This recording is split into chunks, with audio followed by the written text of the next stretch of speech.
Everyone everywhere has a relative who is still in school or they're students themselves. Yet most students in this era feel like they're not understood or even heard. In this video, we'll talk about the problems most students face, and at the end, we'll talk about the solutions you love to be a part of. Because through observation, experience, and research, you can see that we understand what students really need. We'll begin with what we noticed about students. 1. During their free time. 2. During classes. And 3. When they're with a phone. So, what do students do in their free time? We all know that students will hardly remain quiet when the teacher is with them, let alone when they're free or do not have a teacher with them. They will always make noise. But when students made noise in class, I usually listen to what they said. And since I'm quite young and lenient compared to most other teachers, they're usually free to speak their minds even when I'm around. And here's what I noticed.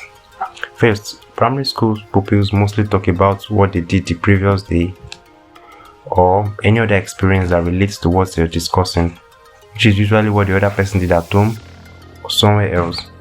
Secondary school students discuss something similar, but because they're older, they get to talk about their social media life, whom they're messaging, what they posted, how many likes it got, and who liked it. They also talk about their career, the schools they like to attend, and what they will do during the holiday or after they leave school. Sadly, they hardly talk about what was taught in class, except there is a classwork or assignment due. Our solution.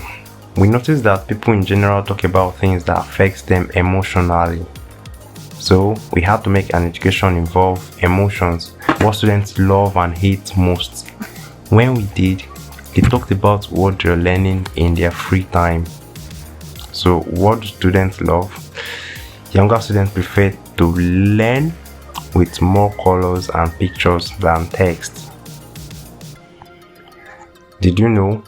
Young and older students also love videos, audios, and pictures, but they particularly enjoy videos, audios, and pictures that have other children in them.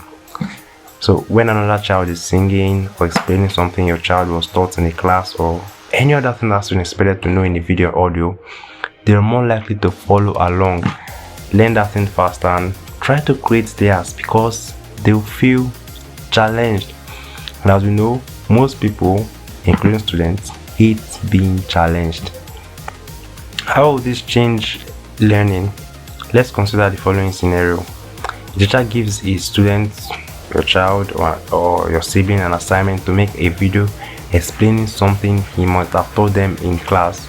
Then they should post it on their social media accounts, they should share the link with him, and he'll maybe score them in the comment section instead of asking them to print or copy the assignments in their notes. I can assure you that the students will rather create a good video rather than chat with their friends. And as we know, making a good video requires understanding the topic. So it would force your students or children to make research instead of wasting time chatting. In summary, because students hardly talk about what they're learning, we have made education involve emotions so that students will be willing to talk about what they're learning with their peers instead of discussing quite irrelevant things. What happens during classes?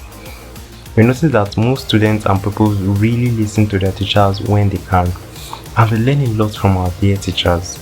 However, some students find it hard to follow along and understand what their teacher is saying. All schools have such students. Although some students are born dull or evidently unserious, yet one thing is sure for every student. In fact, this can really slow down any student's learning speed. You know what it is? It is lack of exposure of students to general information. Did you know? Students who know a lot outside the classroom understand what is being taught better and can relate better with what is taught. Short students get to ask more questions, can remember what they are taught during exams, and sometimes exceed students who spend more time reading. Now let's consider the following scenario. For example, let's say you're teaching a class about wild animals And then you mentioned that elephants are wild animals. When people get up and say that they aren't, that on TV or on social media, they have seen people use elephants just as they use horses and donkeys and camels, that they help carry people and their load. We then explain to the students that not all wild animals are dangerous. Some animals are called wild because they cannot survive if you force them to stay in your house or live with you. What do we notice there? The student was able to ask a meaningful question and understand the teacher better than others in the class because he has a previous idea of what the teacher was talking about. Because he has seen it elsewhere, he can relate with you and will answer that question better in any exam. Let's also say explaining a sport like discus and shot put to a class that doesn't know what the Olympics is. Do you think they'll be able to follow up? I don't think so. I know they won't follow up because I've taught that topic to some students who had never watched the Olympics, and the rest is history. Our solution: it is possible to get students exposed to certain things they are taught in school by students like them. Every school has students with different level of exposure. Some of these students with certain exposure can be encouraged to share their knowledge about these topics with pictures and videos which your students or other students can watch at home. Now, how this change learning can consider the following scenario. Let's imagine a teacher is explaining a topic or sees that his students are not following up. He then checks a website to see a list of topics that students have already created videos for. When he finds this topic, he shares the link to those videos with his students.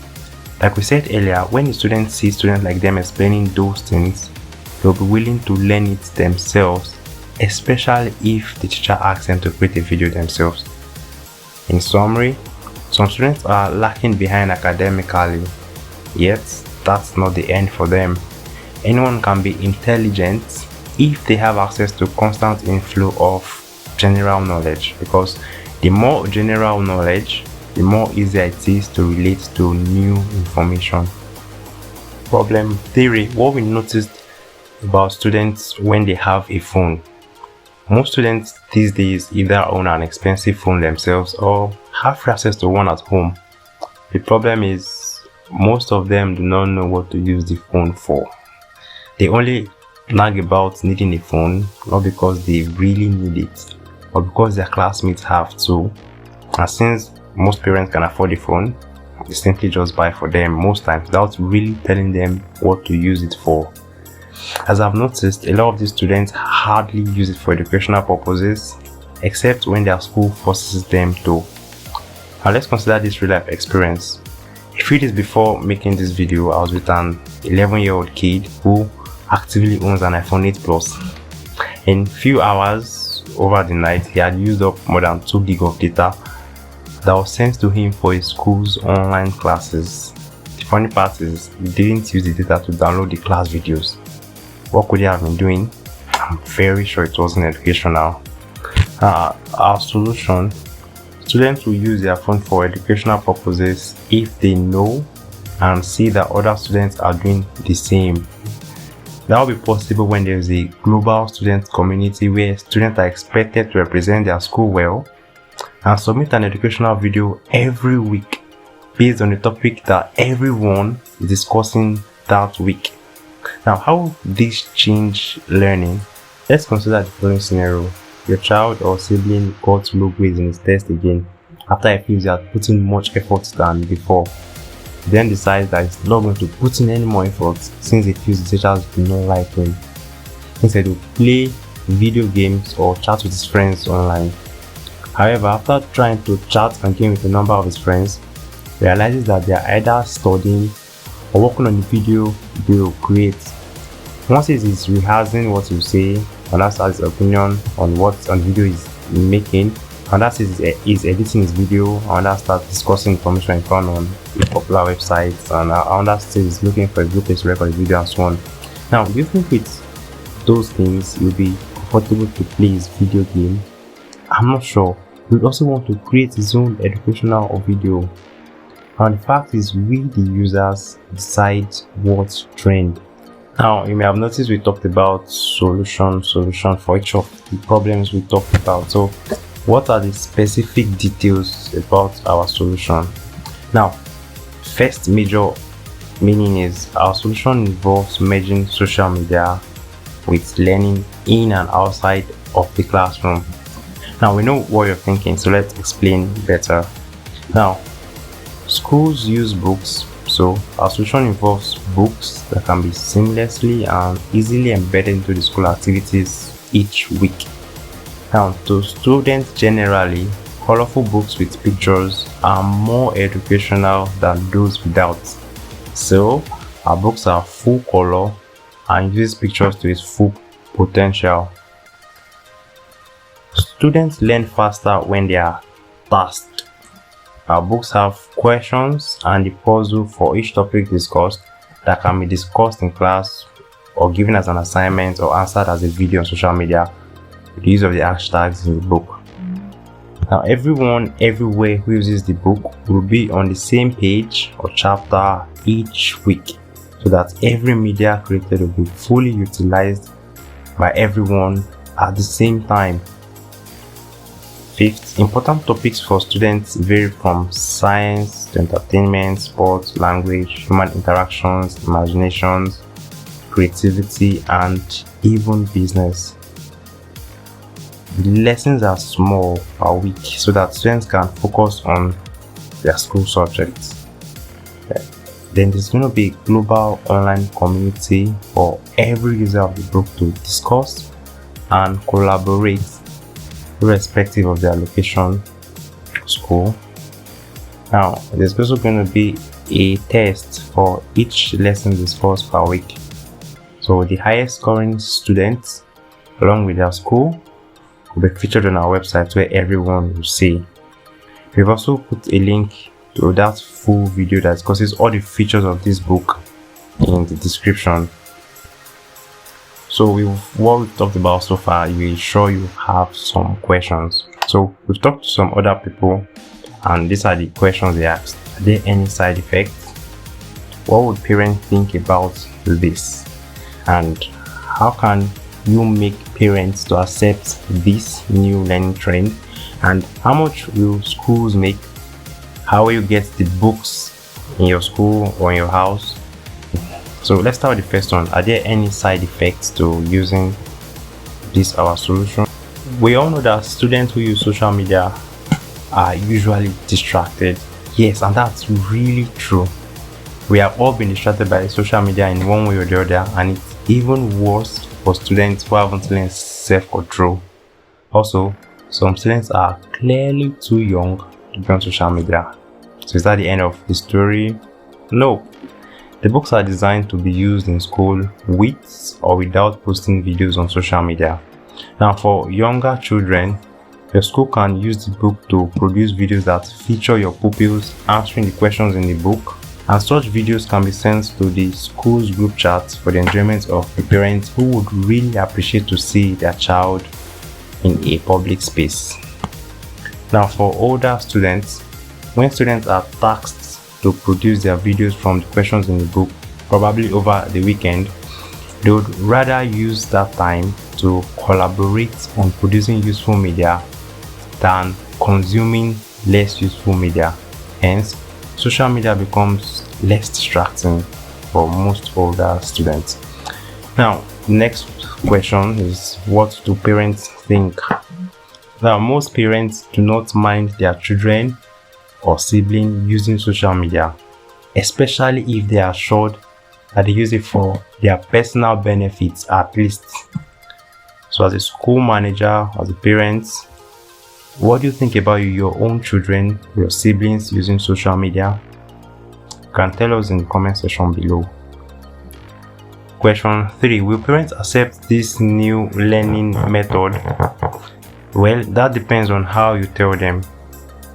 In a school setting, in my experience as school manager, it's quite easy to make parents accept new opportunities. And here are a few tips to help. First is, you have to understand what the new learning trend is.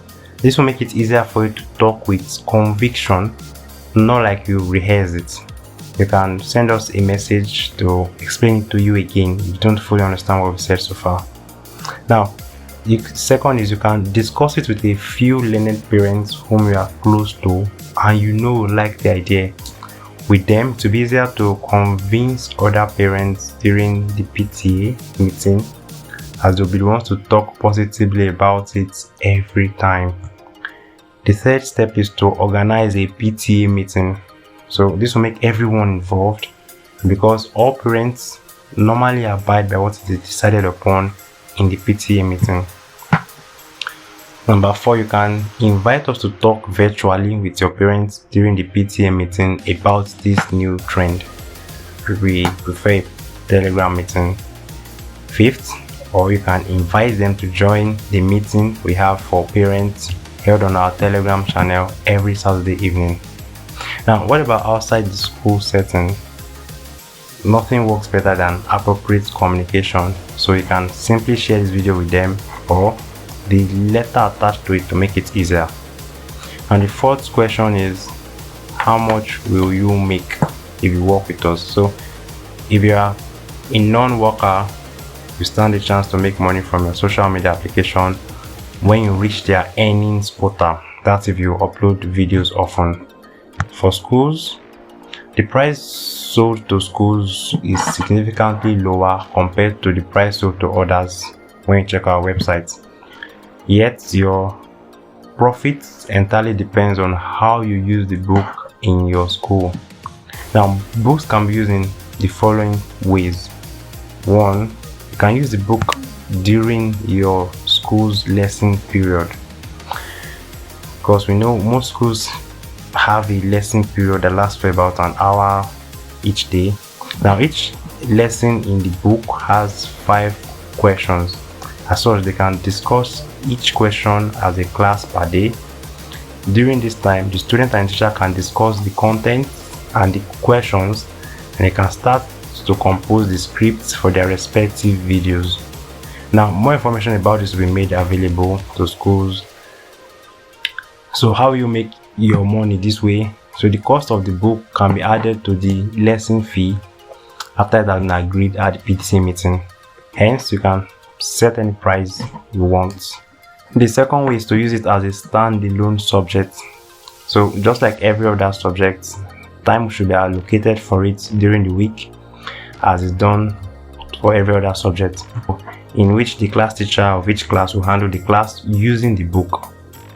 Also give more information about this in due course.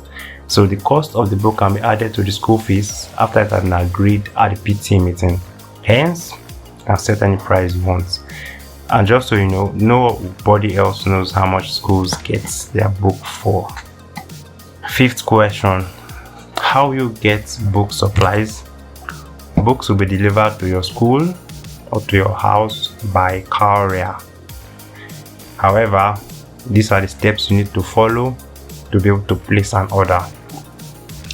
If you are in school, you should send us a message to indicate your interest. Your message should include the name of your school, your personal name, and a proof that you're on the school's management team. Could be a picture or a video, and then your personal and the school social media handle if there is. Now, if we approve you, we'll send your login details. Now, this is because there is a massive discount we give to schools, so we need to be sure that the person we're giving the details to is actually a school owner. Now, if you have schools in different locations, each of them will need a separate account. After you get your account on the website, you follow the prompts, make payment, and you have the books at your school in no time. Could be the same day, at most the next day. Now, the books with these features are available for purchase right now on our website in 3 different print formats. So it could be black and white, it could be low color print, and full color print. You've come this far and can easily live without doing anything, but then why not give this a try? You can simply check out our website and buy any of our books by just using a Google account, and then send this message to any school, commercial printer and carrier that you know. Let's change learning together. If you manage a school, printing business or career business, send us a message to join. See you on the inside.